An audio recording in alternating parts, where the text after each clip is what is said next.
Kim ağladır yaramıza diyen bilir.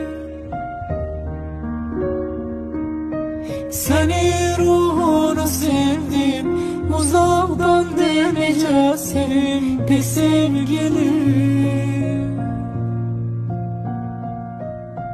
Aram aram andım olsun, bir de seni aram aram aram aram. Yavaş yavaş belki seni unutarım. Sen hardasan ben hardayım.